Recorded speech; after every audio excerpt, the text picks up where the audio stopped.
يا صباحكم او مساءكم بهجة، انا بهجة واهلا بيكم في فيديو جديد. فيديو النهاردة هيكون عن ريفيو عن مية الورد من ماي واي. اول حاجة هو ده شكلها، هي اسمها جميلة، اكيد كلنا عارفين ماي واي مية الورد بتاعتهم. فالنهاردة هعمل لكم عنها الريفيو هيشمل اول حاجة شكلها والباكجينج بتاعها هو عملي ولا لا، تاني حاجة ريحتها عامله ايه، تالت حاجه تاثيرها على البشره هيبقى ايه وكويسه ولا لا، واخر حاجه هنتكلم فيها النهارده هو سعرها ايه نظام. يلا بينا نشوف الفيديو بتاعنا واتمنى ان هو يعجبكم. اول حاجه حابه ان انا اكلمكم فيها وهو حجمها. اول حاجه هو حجمها 110 مللي، صراحه حجمها 110 مللي انا شايفاه ان هو حلو قوي ومناسب، لا صغيره ولا كبيره، تستحمل معاكي فتره، فبصراحه بالنسبه لي حجمها حلو قوي مقابل سعرها. تاني نقطه نتكلم فيها وهي مده صلاحيتها 3 سنين، فطبعا دي حاجه حلوه ان هي تقعد معاكي 3 سنين.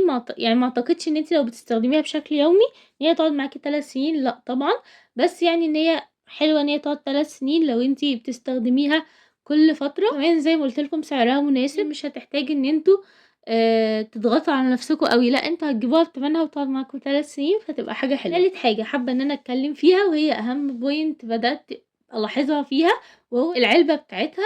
اول حاجه هي خاخه كده، تمام زي ما انتم شايفين، بترش عادي يعني، فبصراحة دي حاجة حلوة ان هي بتسهل عليكم الاستخدام.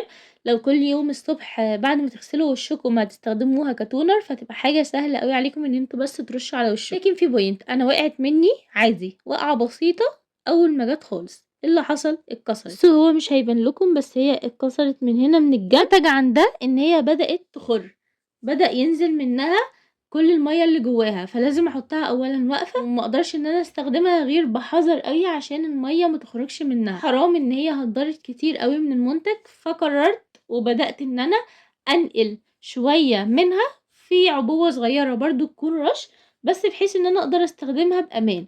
فبصراحه دي نقطه مش حلوه خالص ان العلبه بتاعتها مش محكمه، يعني العلبه بتاعتها سهل ان هي تتكسر، فبصراحه يعني دي حاجه ضايقتني مع ان هي بلاستيك بقى، يعني ما كانتش جامده. مش هنقف على النقطه دي بس، النقطة التانية والأهم واللي هي هتفرق معاكم وهتفرق معايا والأهم ان احنا اصلا لما بنجيب اي منتج بنركز عليها وهي استخدامها، هل هي فعلا فعالة نجيبها ولا ملهاش اي لازمة. انا من وجهة نظري ابعدوا عنها، فيها عطر، العطر قوي قوي، بشرتك لو حساسة، فيها حبوب، معرضة لحبوب، معرضة للالتهابات، هتحرقها بطريقة مش ممكنة. بالنسبة لي مش حلوة خالص لان العطر اللي فيها قوي قوي، فحساني مش ميه ورد كده بيور، لا فيها عطر جامد قوي قوي قوي، فبصراحه بتحرق البشره. لو انت بشرتك عاديه ما فيهاش حبوب، مش معرضه لحبوب، مش تعبانه، مش مرهقه، يبقى عادي استخدميها، ممكن يعني ما تحرقكيش وعادي. فانا شايفه والله ان هي لو انت بشرتك كويسه هاتيها، لو بشرتك بتتعب لا ما تجيبهاش عشان هي هتتعبك.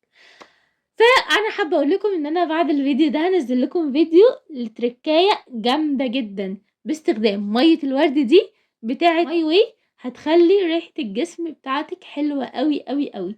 فانا انصحكم ان انتوا تجيبوها لجسمكم مش لوشكم، وطبعا بتستخدم بعد ما بتغسلي وشك بالغسول، تستخدميها كتونر لو عايزه تستخدميها، ويفضل ان انت تحطيها في التلاجة عشان تبقى ساقعه.